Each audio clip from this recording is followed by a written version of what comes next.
Aujourd'hui, on retrouve Pierre Léco de Décoder l'écho, qui est statisticien, qui a une chaîne YouTube avec quand même 50 000 abonnés et qu'on avait eu le plaisir de voir, mais on était un peu frustré dans le dernier Doctoton, un peu frustré parce qu'il y avait encore des choses à dire et on a décidé avec Pierre de faire une série d'émissions, je crois qu'une dizaine, hein, tu vas nous préciser. Bonjour Pierre. Bonjour Alexandre, merci de me recevoir. Mais c'est rien, c'est très important et tu fais un travail essentiel, hein, puisque tu es statisticien, tu te bases sur des données officielles, il faut le dire, il faut toujours le préciser que ce ne sont pas des chiffres que tu vas chercher n'importe où. Et donc, on a décidé d'appeler cette série tu as décidé, Fabrique de la panique, braquage des comptes publics, ce qui en dit long. Et le premier épisode, c'est euh, y a-t-il eu hécatombe quelque part? Alors évidemment, un titre un peu provocateur, hein, puisque dans les médias mainstream, les médias de l'oligarchie, comme je les appelle et que d'autres les appellent, ils nous ont dit qu'il y a eu hécatombe et que c'était dramatique. Mais tu vas nous montrer avec des graphes, des statistiques, des données publiées par des organismes officiels que ce n'est pas le cas, au fait, hein, je pense. Il n'y a pas vraiment eu hécatombe. Et tu vas comparer ça aux autres années. Est-ce que voilà, tu peux rajouter quelque chose avant de commencer? Sinon, on se lance dans ce premier épisode et on espère que les gens vont nous suivre nombreux parce que voilà, j'ai déjà vu ce que tu faisais, beaucoup de gens voient ce que tu fais et je crois que c'est un travail essentiel qu'ils ont du mal en face dans le camp, disons, adverse, pour on peut caricaturer, à remettre en question et c'est pour ça qu'ils préfèrent censurer.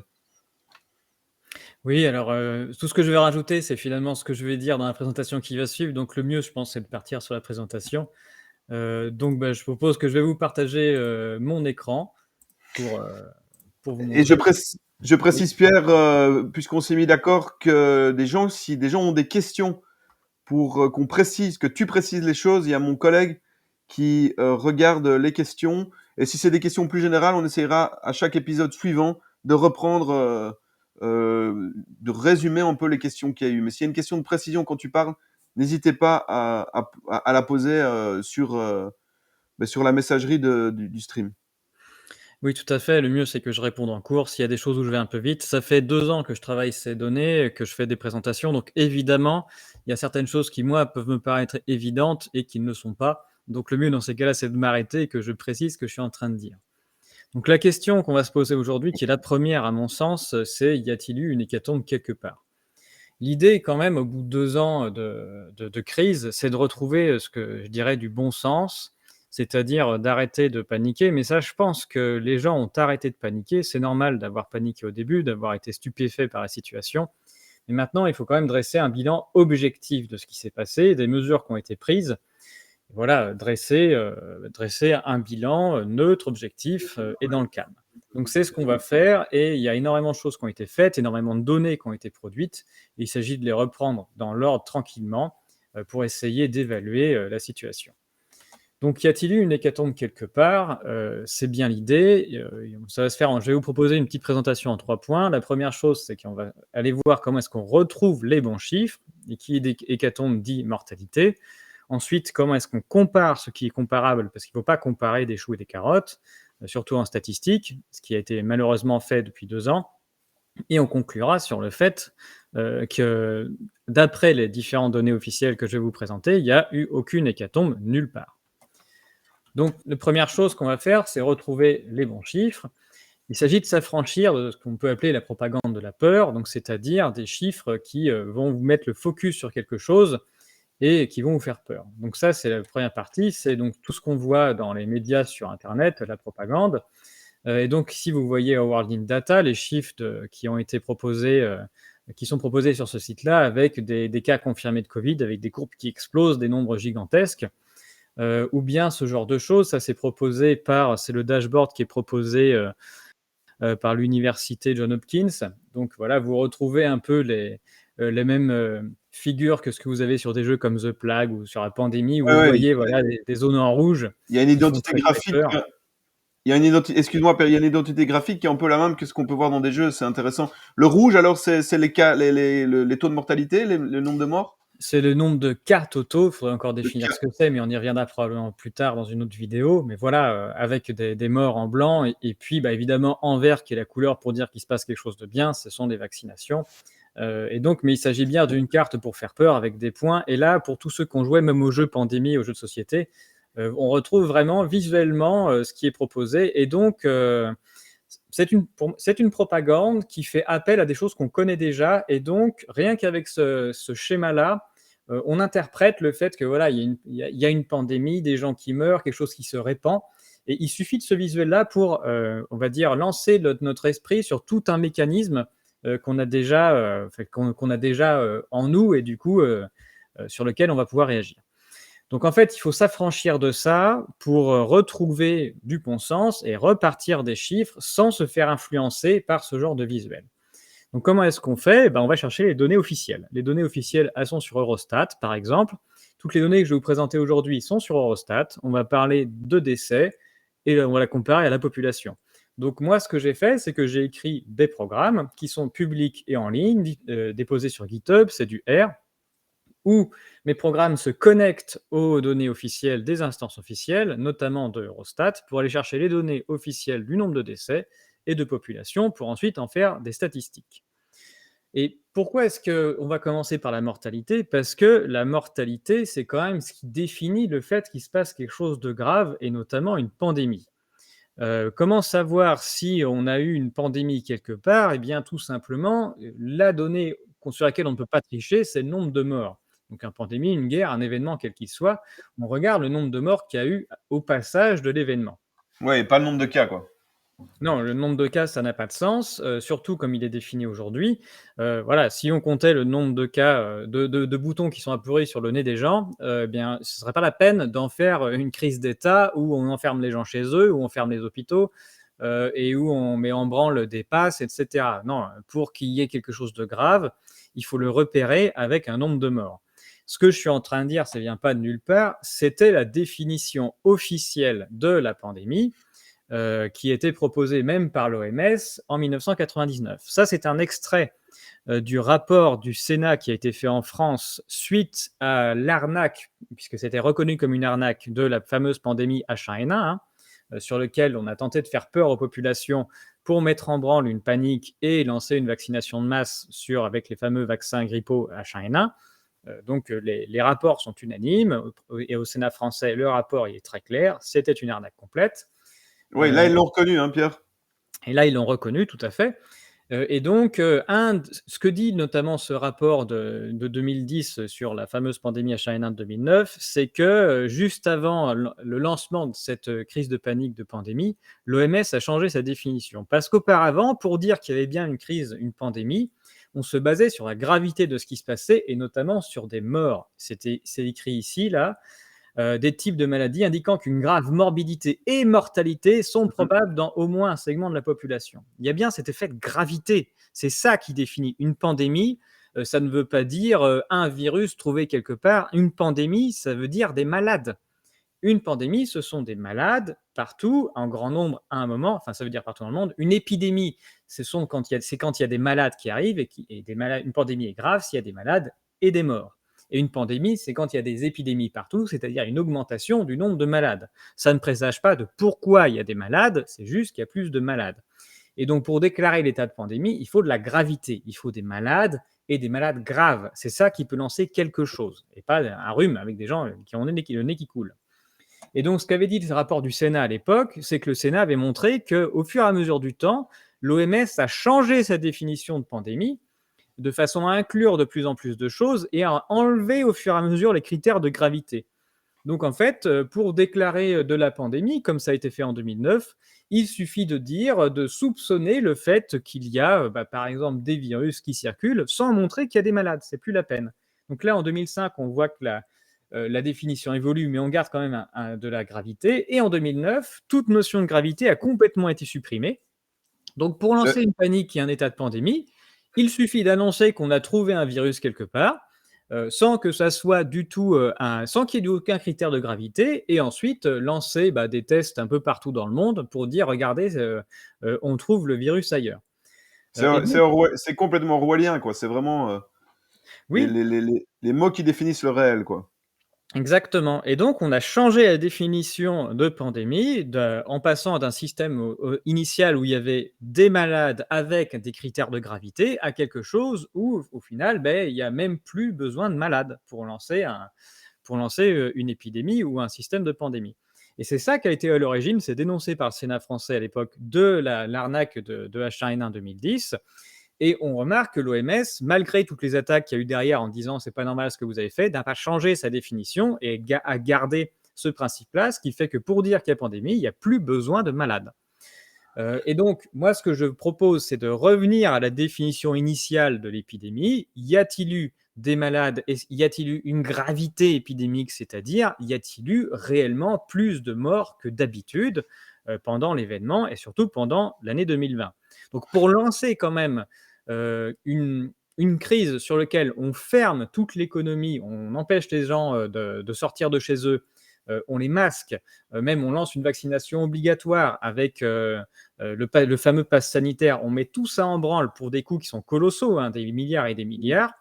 Est-ce qu'on peut vraiment justifier tout ce qui a été fait sur la base de y a-t-il eu une hécatombe quelque part? Et donc c'est ce Alors qu'on va Pierre, regarder maintenant. je t'arrête 2 secondes parce qu'il y a une question de Patricia qui demande si, peut-être que tu y réponds, parce que tu te souviens au départ, on montre des morts en Italie, des cercueils. Et voilà, tu le lis en bas, ceux qui nous suivent, qui sont là presque 300.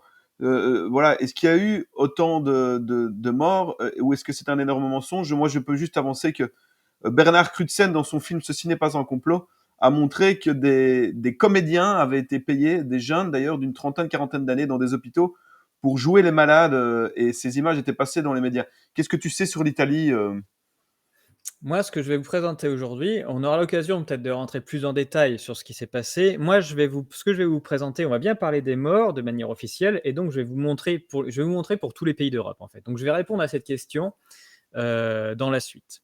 Ok, Donc, on peut l'enlever et on... on en- je vais y répondre. On va parler. Je vous montrerai plus tard la carte de l'Italie. Euh, Dans cette vidéo, si on ne veut pas qu'elle soit trop longue, je ne vais pas rentrer dans le détail de qu'est-ce qui s'est passé à chaque moment. On y Non. reviendra plus tard dans d'autres vidéos suivantes. Là, on va faire des bilans annuels. Peut-on dire que sur l'année 2020, il y a eu une hécatombe au passage de la fameuse pandémie Covid-19, ou bien qu'elle a perduré en 2021? C'est ça qu'on va voir aujourd'hui. Et on ira dans le détail ensuite dans d'autres vidéos. Donc ça, c'était juste pour vous dire, retrouver les bons chiffres, c'est-à-dire on repart sur la définition d'une épidémie et d'une pandémie, c'est-à-dire on a des malades graves qui amènent à des morts, et donc ce qu'on va regarder, ce sont le nombre de morts officiels diffusés par les instances officielles, et on va les comparer à ce qui est comparable. C'est ce qu'on va faire maintenant. Qu'est-ce qui fait qu'il y a des morts dans un pays? Qu'est-ce qui fait qu'il y a des morts dans une population? Eh bien, le premier critère qui fait qu'on a plus de probabilité de décéder, c'est l'âge, et plus on est vieux, plus on a une probabilité de décès qui est forte. Et le deuxième critère, c'est évidemment la population. On va y revenir. Ça, ce sont des graphiques qu'on a vus un peu partout. Pas tout à fait celui-là, mais quasiment, quoi. Celui-là, c'est moi qui l'ai fait à partir des données Eurostat. Donc ça, c'est le nombre de décès annuels. Donc sur une année, j'ai pris un pays, ici c'est la France. Je vous montrerai la Belgique après. Et donc là, ce qu'on voit, c'est que autour des années 2000, on avait 550 000 décès par an en France et qu'on est monté là en 2020 à 650 000. Donc ça, c'est un, On va enlever Covid-19. Ouais, voilà, comme ça on voit les dates. Ok. 2000, 2005, 2010, 2015, 2020. D'accord. voilà. Et donc ça, c'est le graphique qui a été montré partout pour dire aux gens, regardez, c'est extrêmement grave ce qui se passe. On a vécu une hécatombe puisqu'on a eu une augmentation anormale du nombre de décès en France. Voilà. Donc ça, c'est un graphique qui sert notamment à faire peur. Je vous montre déjà d'emblée que ce graphique ne raconte pas tout à fait la même chose selon qu'on distingue par âge. Je vous l'ai juste mis de couleur. En bas, ce sont les décès des moins de 65 ans en France, et en haut, les décès des plus de 65 ans. Vous pouvez voir d'emblée que pour les moins de 65 ans, il ne s'est absolument rien passé. Ben, Donc, c'est même un tout petit peu moins ou bien c'est pareil, quoi. C'est significativement. exactement. Donc voilà, en France, les moins de 65 ans n'ont jamais été concernés par aucune hausse de mortalité, quelle qu'elle soit. Et ça, ce résultat, il est vrai pour toute l'Europe où on a des données. Mais voilà. Donc déjà, premier résultat, hein, si on a eu des augmentations de mortalité, et on en a, ça ne concerne que les plus de 65 ans. Je passe à la Belgique, on a eu Oui. exactement aussi le même type de graphique. Et Euh, Pierre, je veux dire, ce que tu dis là, c'est quand même énorme, hein, cette information. Oui, le C'est quand fait même une que les moins de information par 65. rapport à ce qui était mis en place, je veux le préciser, par rapport à ce qui a été mis en place après, et dont un moment tu parleras sans doute, mais tout ce qui est confinement, obligation du masque, et notamment pour les enfants, qui a des effets catastrophiques sur les apprentissages et sur le développement. Voilà, je le répète, les gens en dessous de 65 ans n'ont pas du tout été impactés en termes de taux de mortalité par le Covid. Oui, sur l'année, en tout cas sur les années que l'on peut voir, il n'y a absolument aucun impact. Donc c'est-à-dire que 80 de la population, de tous les pays européens concernés, enfin, n'est pas concernée par aucune hausse de mortalité, bah, qui est l'aboutissement finalement de la gravité, d'une pandémie si elle existe. Donc de toute façon, ça c'est factuel, les moins de 65 ans ne sont pas concernés, par des hausses de mortalité et ça nulle part. Les pays les plus pauvres d'Europe, il y en a qui commencent à être concernés, on va dire, à partir de 60 ans. Mais sur les pays développés, 65 ans ou en dessous de 65 ans, on voit rien. Et donc ça, je vous montre le même graphique pour la Belgique. Donc En c'est Belgique, ouais. qui a servi à dire, regardez, année exceptionnelle, avec une forte hausse de mortalité. Bon, alors, ce graphique-là, c'est le nombre de décès bruts, et évidemment, en fait, c'est pas comme ça qu'on compare des décès d'une année sur l'autre. Pourquoi? Parce que qu'est-ce qui fait qu'on a des nombres de décès différents? Eh bien, c'est le premier critère le plus important, c'est la taille de la population. Ça, je vous ai mis le nombre de décès chaque semaine, entre l'Allemagne et le Liechtenstein. Qu'est-ce qui fait pourquoi est-ce qu'en Allemagne, il y a à peu près 20 000 décès par semaine et qu'il y en a qu'une dizaine, même pas, au Liechtenstein? Bah, c'est pas parce que Liechtenstein, c'est un endroit très sûr et que l'Allemagne, c'est un endroit très dangereux. C'est juste qu'il y a 83 millions d'habitants en Allemagne et qu'il y en a 38 000 au Liechtenstein. Donc fatalement, il y a beaucoup plus de décès dans un pays de 83 millions d'habitants que dans un que dans un pays de 38 Ouais, 000 habitants. C'est tout complètement simple. logique, ouais. Donc, la première chose qu'on regarde, on regarde jamais des décès de manière brute, il faut les comparer par rapport à la population. Deuxième chose, qu'est-ce qui fait que dans un EHPAD de 200 personnes, il y a environ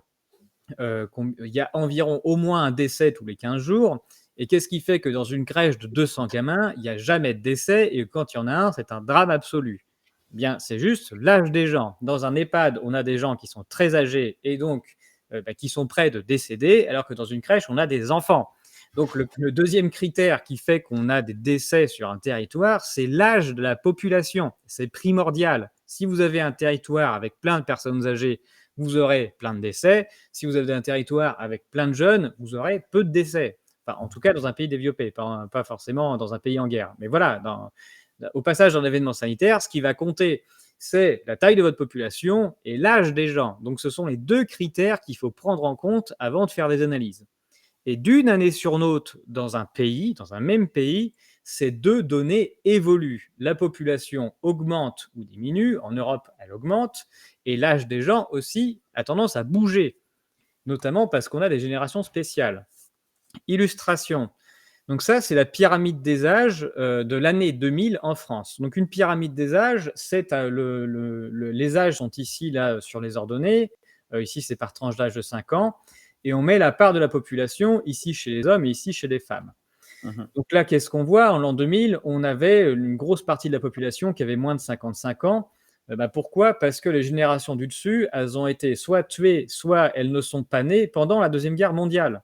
Donc ça c'est un gros creux de population qui est lié à la Deuxième Guerre mondiale. Et juste après la Deuxième Guerre mondiale, il y a eu ce qu'on appelle le baby boom, où les gens se sont remis à faire des enfants et les Européens ont fait énormément d'enfants. Donc il y a une grosse cassure là.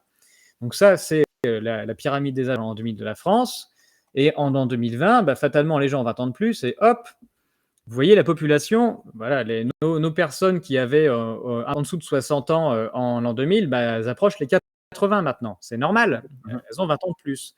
Et puisqu'elles ont 20 ans de plus, il y en a beaucoup plus d'entre elles qui décèdent chaque année. Et donc le nombre de décès en France notamment, depuis les années 2000, il commence à exploser largement. Et tous les ans, quasiment, on bat le record de décès. C'est juste dû au fait que nos baby boomers, ceux qui sont à la Deuxième Guerre mondiale, ils vieillissent, ils arrivent aux âges où on décède.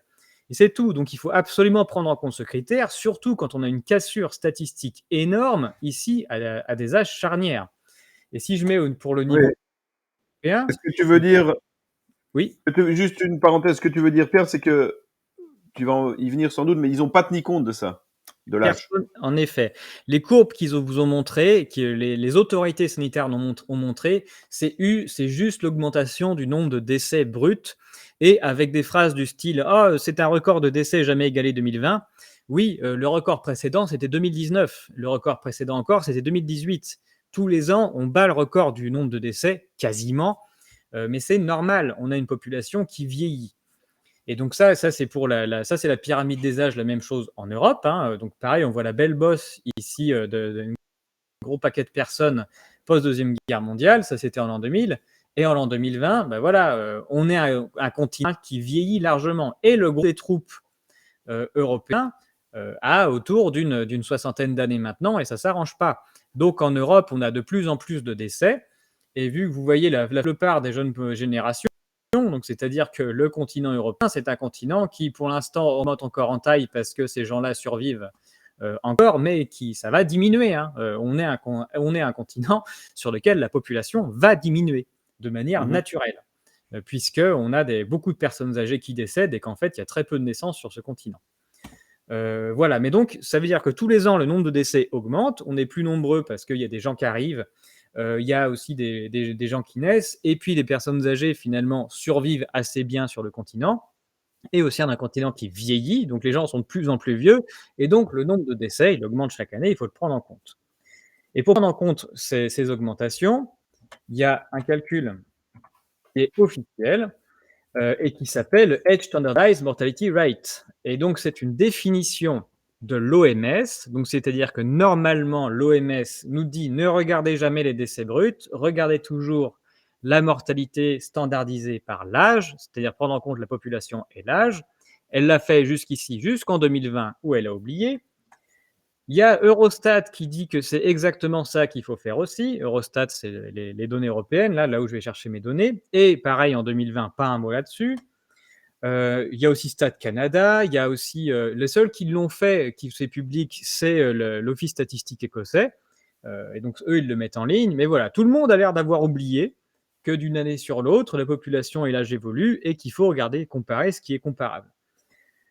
Et donc le calcul, il est officiel, il est en ligne, c'est celui que j'utilise, c'est celui-là pour ceux qui aiment les maths. C'est pour standardiser les morts. Il faut calculer un taux de mortalité, donc les décès divisés par la population, pour chaque âge, et remultiplier par la population de ce même âge, mais pour l'année sur laquelle on standardise. Et moi, j'ai standardisé en 2020. Donc moi, le calcul que je vais vous présenter, je vais vous montrer ce qu'auraient été les décès du passé si les années précédentes avaient eu la même population que 2020. C'est ça Mmh. que je vais vous montrer. Donc là, c'est pour la France. Donc ça, ce sont les décès bruts dont on a parlé. Donc c'est-à-dire ici, on ne prend pas en compte le fait que la population, finalement, elle augmente et que les gens sont de plus en plus vieux. Et donc ce que je vais imaginer, chaque barre là, ça c'est l'année 2020 là. L'année 2020 a une certaine population avec des gens d'un certain âge. Je vais prendre cette population et ces âges-là et je vais les appliquer à toutes les années du passé. Comme ça, on va pouvoir regarder ce qui se serait passé dans le passé si jamais, dans le passé, on avait eu la même population que 2020. Eh bien, Oui, donc c'est ce que tu fais, c'est la standardisation, comme tu as dit, et c'est exactement, le seul mode de calcul qui ait du sens si on veut comparer dans ce cas-là, quoi. exactement. Et donc, voilà ce que ça donne. Donc en France, en 2020, il y a eu 650 000 morts, mais si en 2015, il y avait eu la même population que 2020, il y aurait aussi eu 650 000 morts. Et sur toutes les années avant 2013, si jamais il y avait eu la même population que 2020, aussi vieille et aussi nombreuse, il y aurait eu largement plus que 650 000 morts. Donc quand on standardise, c'est-à-dire qu'on prend en compte le fait que les gens vieillissent et leur nombre, on se rend compte que l'année 2020 en France, c'est la 6e année la moins mortelle de toute l'histoire de France. Et donc on ne peut pas dire qu'il s'est passé une hécatombe en 2020 si l'année 2020, c'est la 6e année la moins mortelle de toute l'histoire de France. Donc c'est ça qui se passe. Pour vraiment comparer, c'est ce calcul-là qu'il faut faire pour apprendre que finalement l'année 2020 est une année banale, voire une année de relativement faible mortalité. Donc certes, il y a eu plus de décès qu'en 2019, qui était une année exceptionnelle, hein. 2019, c'est le record absolu de sous-mortalité jamais égalé nulle part dans le monde. Donc si on se compare à 2019, ah oui, il y a eu plus de morts, mais voilà, c'était une année exceptionnelle. Si on se compare à d'autres années, eh ben non, hein, c'est une année normale. Je peux vous montrer le même résultat pour la Belgique, je l'ai fait pour tous les pays d'Europe. Donc voilà la donnée qui fait peur avec les données brutes. Et maintenant, quand on standardise, bon, et encore, j'ai fait une validation que par âge de 5 ans, on pourrait faire encore plus fin, eh bien, on se rend compte que l'année 2020, c'est le même nombre de décès standardisés que l'année 2012 en Belgique. Donc en 2020, il est décédé en proportion le même nombre de personnes que dans l'année 2012. Voilà. Et comme c'était dit tout à l'heure pour les jeunes, eh bien pour les jeunes, l'année 2020, quels que soient les pays qu'on regarde, c'est une année de très faible mortalité, donc on n'observe absolument aucun impact, et on est vraiment sur des années qui sont très très basses. Donc voilà, il n'y a absolument aucune raison d'avoir peur, ou bien de se dire qu'il y a pu y avoir une hécatombe à la lumière de ces données en se disant que bah non, on est vraiment dans des années de basse mortalité relativement à ce qui s'est passé dans le passé. En, en gros, tu me corriges si je me trompe, c'est comme si on mettait une population sur une île nouvelle, hein, des enfants qui grandissent, et que à un temps zéro, on parlait d'une certaine mortalité, et que 70 ans plus tard, on comparait, on dit tiens, 70 ans plus tard, alors qu'ils ont tous vieilli, ils ont tous 70 ans, le taux de mortalité est beaucoup plus fort. C'est un peu ça, en fait. C'est bien ça l'idée, et donc là, on le fait, chaque année et donc en effet, si tu imagines qu'on fixait en effet nos personnes âgées et puis on se disait, oui, à partir de 70 ans et puis on compte tous les ans, on dit: «Ah là là, ça va, il y a de plus en plus de morts sur cette île, l'île est de plus en plus dangereuse». Non, les gens vieillissent, c'est tout ce qui se passe, en effet. Et donc là, ce qu'on remarque, c'est qu'on a une mortalité qui est en effet plus haute que celle des juste Ouais. dernières années Dans le- précédentes, mais qui est plus basse que tout ce qu'on a vu avant. Donc il s'est pas passé une guerre, il s'est pas passé une hécatombe, ni en France, ni en Belgique avec les données que je vous ai montrées. Mais alors ni en France, ni en Belgique, mais j'ai pu faire évidemment le calcul pour, tous les pays d'Europe puisque tout est sur Eurostat, donc j'ai fait tout en même temps. Oui, j'ai dit parler de 2020, mais 2021, c'est pareil, hein, il n'y a pas eu d'hécatombe non plus en 2021. Ici, j'ai mis une couleur pour chaque pays, sur lesquels les données sont disponibles sur Eurostat. Il faut que je n'ai pas fini, mais je vais faire aussi, Irlande et tout ce qui est Grande-Bretagne, mais il faut chercher les données un par un parce qu'ils ne sont pas sur Eurostat, c'est un peu pénible. Donc voilà, ça c'est, la couleur que j'ai mis, c'est en fonction de l'année sur laquelle en brut, il y a le plus de morts. Et donc on voit que, bah, comme on bat le record de nombre de décès chaque année, pour tous les pays qui vieillissent, l'année sur laquelle il y a eu le plus de morts, ici sur tous les pays en orange, c'était 2020, sur tous les pays en marron, c'est 2021. Alors sur les pays nordiques, c'est un peu spécial parce que les pays nordiques, la Deuxième Guerre mondiale, ils l'ont vécu, on va dire, de manière, on dit poliment qu'ils sont restés neutres, pour pas dire qu'ils ont allègrement participé, mais pas du bon côté. Mais voilà, donc eux, ils ont pas beaucoup de morts à cette époque-là, ce qui fait que ça se voit moins sur leur Mhm. statistique de décès. Mais voilà, sur tous les pays qui ont eu pas mal de morts au niveau de la Deuxième Guerre mondiale, là, on a tous les baby boomers qui décèdent, donc on bat le record de décès chaque année. Mais maintenant, si je standardise pour tous ces pays européens-là et que je fais le même exercice et que je regarde, la question c'est, est-ce que 2020, c'est une année de record absolu de mortalité? Bien, je me rends compte ici que pour les pays qui sont en très clair, l'année 2020, c'est le record absolu de sous-mortalité pour ces pays-là. Donc, on a le Danemark, l'Islande et ici, c'est la Norvège. Et voilà, donc c'est un record absolu de sous-mortalité. On a des pays un peu moins clairs ici, comme l'Allemagne, la Finlande, L'Allemagne, ouais. la Suède. Ici, ça doit être, c'est quoi, Estonie, Lituanie peut-être. Et tous ces pays-là, l'année 2020, c'est la deuxième année la moins mortelle de toute leur histoire. Voilà, donc ça valait le coup de paniquer. Et en France, comme en Suisse, comme en Autriche, en Hongrie, au Portugal ou en Grèce et d'autres, l'année 2000, Normal. on est mort comme en année 2015, de la même manière, voilà, avec dans les mêmes proportions. Donc c'est pas une hécatombe non plus.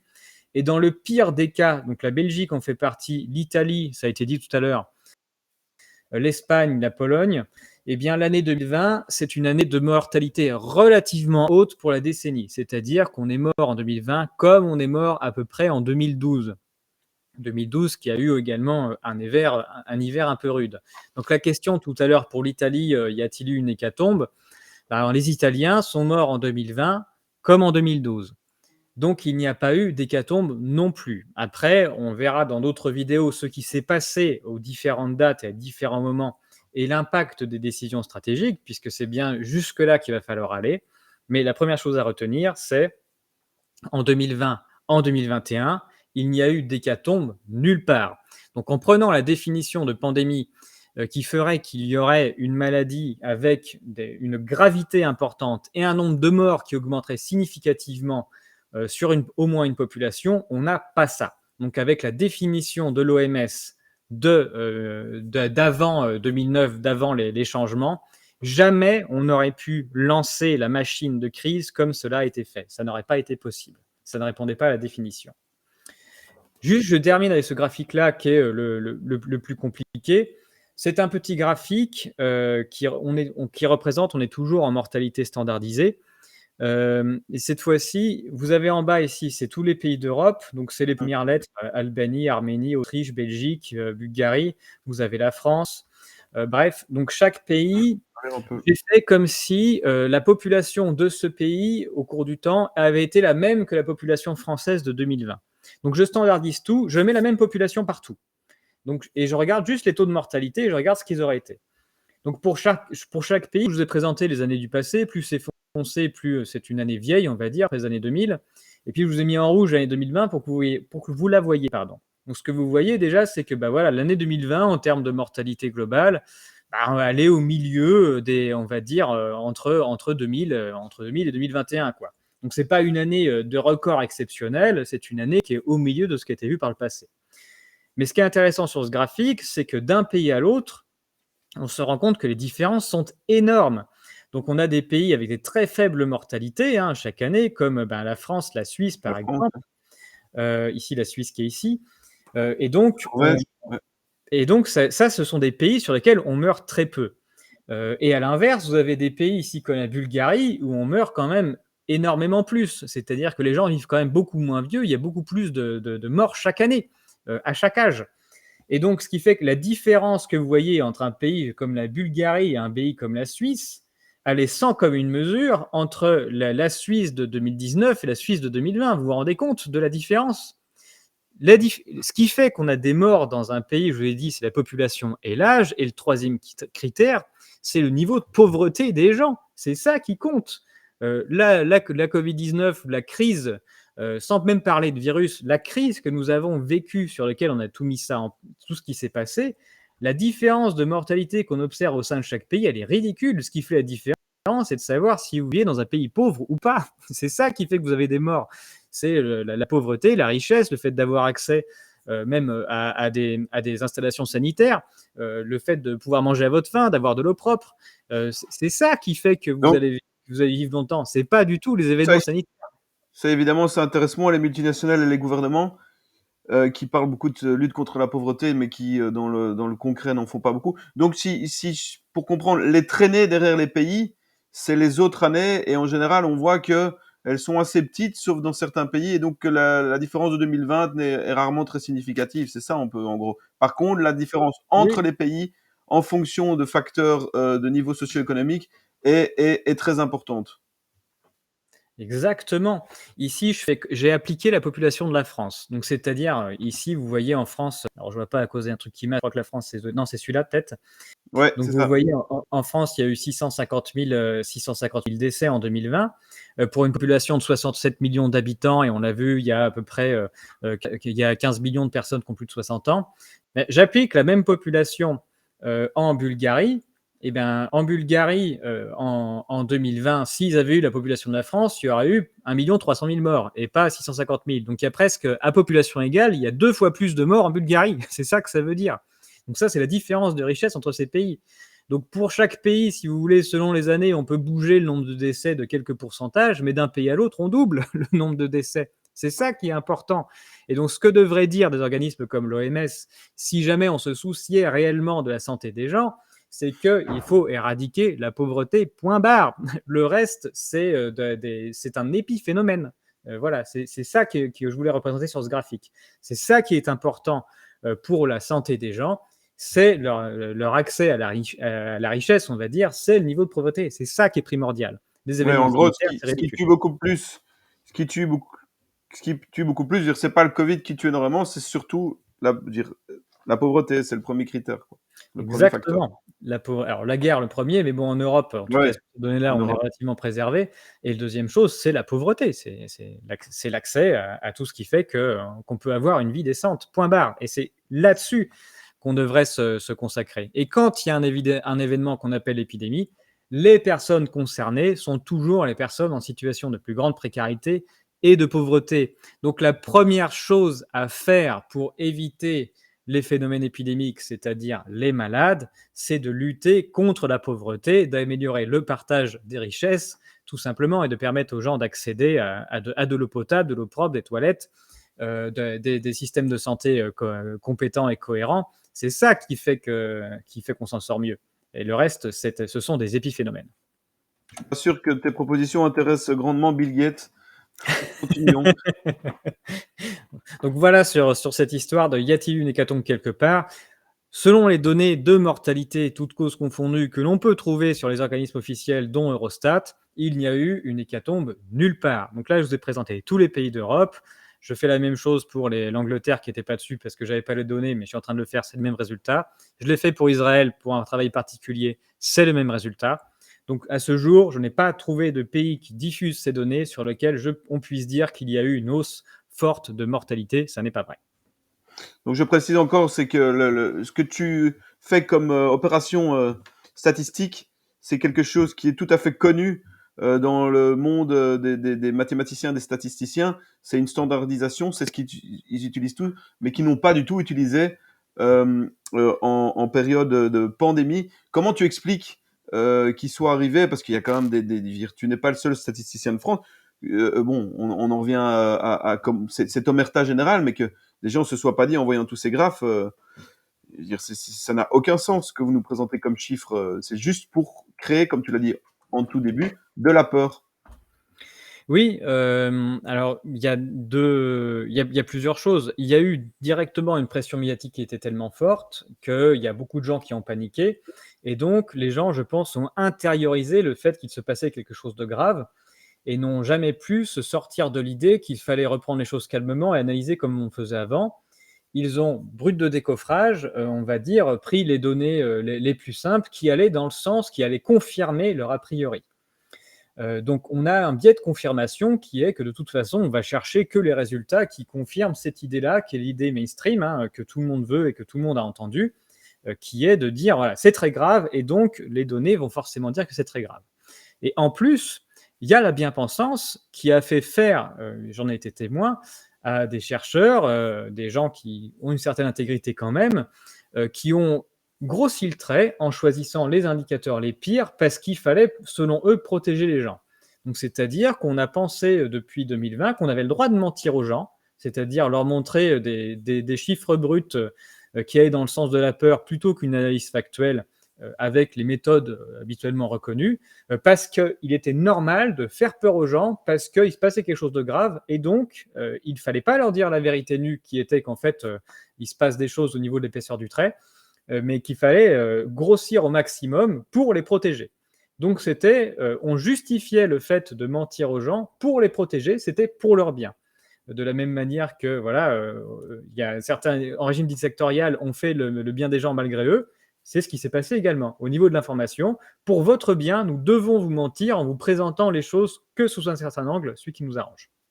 Donc ce que tu montres bien aussi et ce que tu montreras dans les prochains épisodes, c'est qu'avec les statistiques, on peut donner un éclairage sur le réel, mais on peut aussi mentir très facilement, comme tu l'as montré aujourd'hui, en se focalisant sur les données brutes et tous les âges mélangés, alors que si on regarde les moins de 65 ans, on se dit mais rien ne s'est passé. Donc en gros, aujourd'hui, on peut tirer comme conclusion, il n'y a pas eu d'hécatombe. Et moi, j'invite tous ceux qui ont d'autres données, qui veulent te contredire, ils ont qu'à se manifester pour voir, parce que ça aussi, c'est un effet de cette période totalitaire, c'est que le débat, il est totalement absent. Je suppose qu'on t'a invité nulle part, que tu n'es pas été dans des grands médias et que voilà, ta voix ne s'est pas fait entendre alors que ce que tu dis est très intéressant.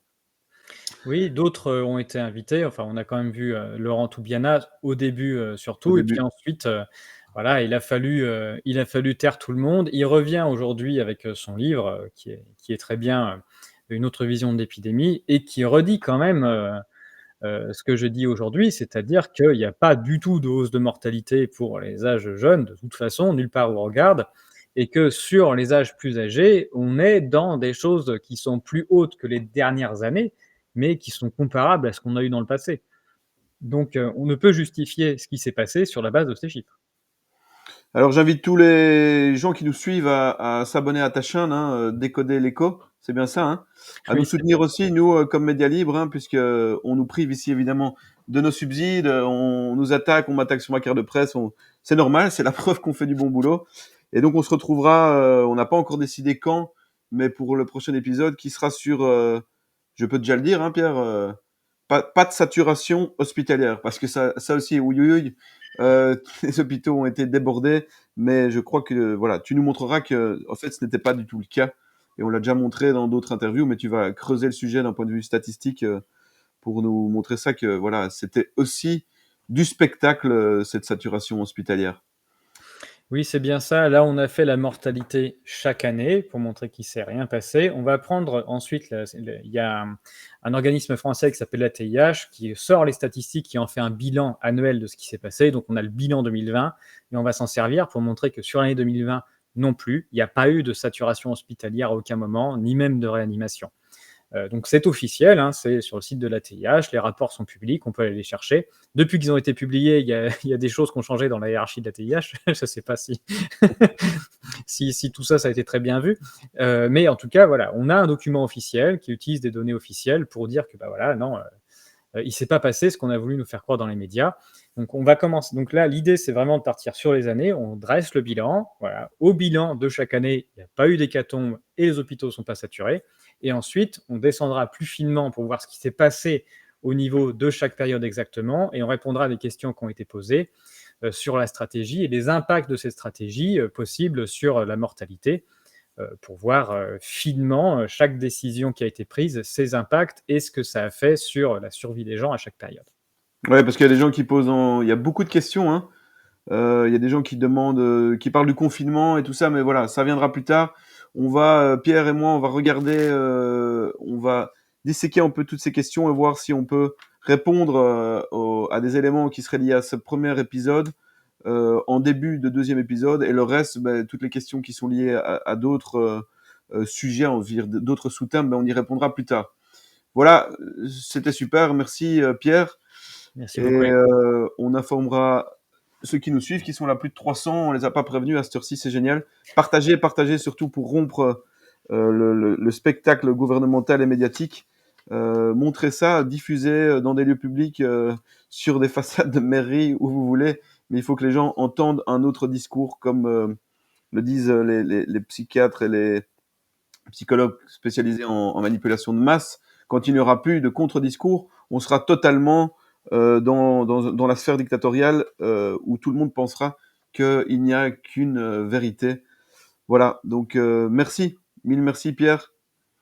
Merci Et beaucoup, Alexandre. Je souscris complètement à ce que tu viens de dire, et en effet, et tu as raison. Et il faut rappeler que la science, c'est pas un consensus. La science, c'est du dissensus, c'est du débat permanent, c'est du questionnement. Voilà, c'est des questions, des réponses, des contre-questions, des contre-réponses permanentes. Et c'est que comme ça qu'on avance. Et donc, ce que l'on subit aujourd'hui, ça n'est pas de la science, ça n'est pas du tout de la un religion. consensus naturel. C'est de l'ordre de la religion, en effet. On est dans l'ordre de la théologie. Il n'y a que la théologie qu'on n'a pas le droit de contredire. Merci Pierre. À très vite. Merci Alexandre, à très vite.